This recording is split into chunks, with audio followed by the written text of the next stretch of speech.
In this numerical, we are going to calculate the moment of inertia. This is the part 15. ठीक है? So this will give us the concept how we can understand the moment of inertia. तो उसका concept हमारा clear होगा. तो let me read the numerical. Numerical is find the moment of inertia of the two uniform joint rods about point P. ठीक है? As shown in the figure. Use parallel axis theorem use करना है इसमें और mass of each rod is m और इसका length कितना दिया है रॉड का स्मॉल एल दिया हुआ है. ठीक है, लेंथ स्मॉल एल है, मास एम है और पैरेलल एक्सिस थ्योरम को यूज करके इसका निकालना है. तो फर्स्ट रॉड को हम लोग I1 बोल देते हैं, इस रॉड को I1 नाम देते हैं और सेकंड रॉड को I2 नाम दे देते हैं. ठीक है, अब I1 का मतलब है कि जो ये रॉड जिसको I1 में बोल रहा हूँ उसका moment of inertia will calculate I1 और सेकंड रॉड का मोमेंट ऑफ इनर्शिया I2 रहेगा. ठीक है, I1 rod I2 rod moment of inertia respectively will be I1 and I2.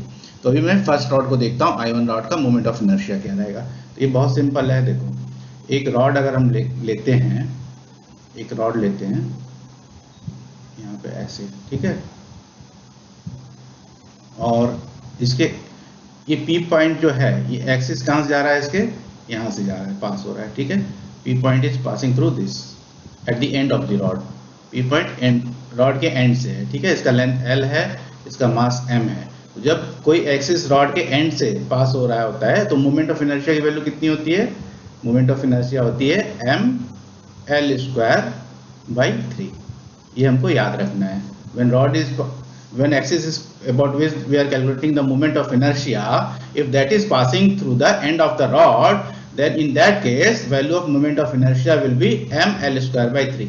तो यहाँ कैपिटल M है, स्मॉल l है, इसका length m l square by 3 कर दिया. ठीक है, ये हमारा इक्वेशन 1 हो गया. अब हम लोग रॉड 2 की बात करेंगे. ठीक है, तो ये कुछ इस तरह से है. देखो, इस तरह से हमारा रॉड है.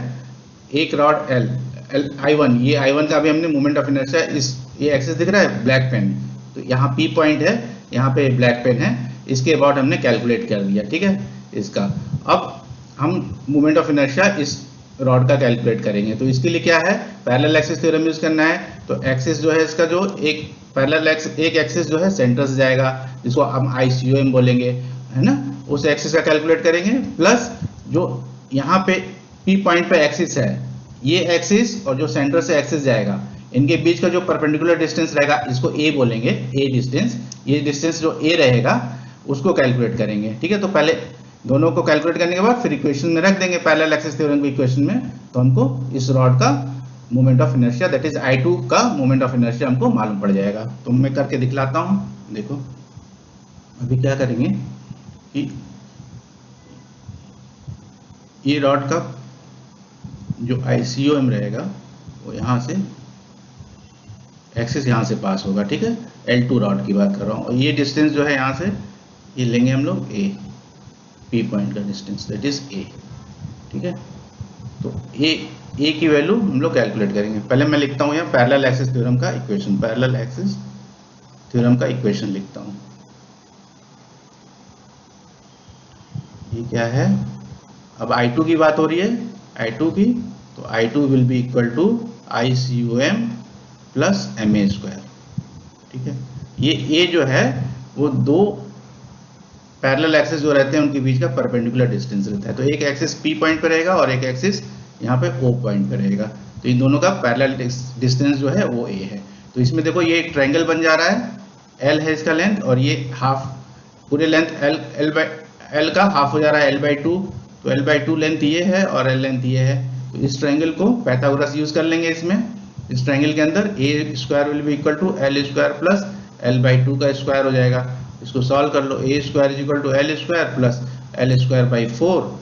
A square is equal to 4 LCM हो जाएगा.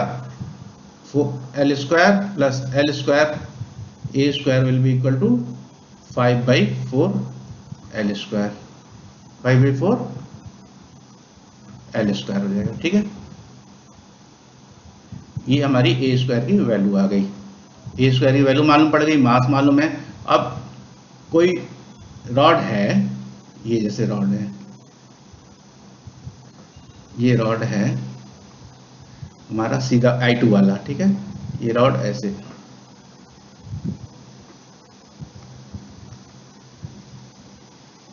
ठीक है, I2 रॉड है हमारा, इसके सेंटर से जा रहा है, इधर L2 डिस्टेंस पे इसको डिवाइड कर देगा। ये हमारा एक्सिस है जिसकी बात हो रही है। तो सेंटर से जब मोमेंट ऑफ इनर्शिया कोई एक्सिस पास होता है तो उसका मोमेंट ऑफ इनर्शिया की वैल्यू कितनी होती है हमको मालूम है। आईसीएम की वैल्यू हो जाएगी mass of the rod length of the rod का स्क्वायर L स्क्वायर अपॉन 12 होती है। आईसीएम की वैल्यू कितनी होती है, ml स्क्वायर बाई 12 होती है। तो यहाँ पे दोनों वैल्यू पुट कर देते हैं, ml square by 12 ICOM moment of inertia about centre of mass plus m into A square की वैल्यू यहाँ से पुट करते हैं 5/4 L स्क्वायर। अब इसको सॉल्व कर लेते हैं simply, ml square upon 12 plus 5/4 ml square, 12 इसमें LCM हो जाएगा, ऊपर आएगा ml स्क्वायर प्लस 4 3 जा 12 3 5 जा 15 ml स्क्वायर। ये हमारी I2 की वैल्यू आ रही है सेकेंड रॉड की मोमेंट ऑफ इनर्शिया की। ठीक है, I2 की वैल्यू आ जाएगी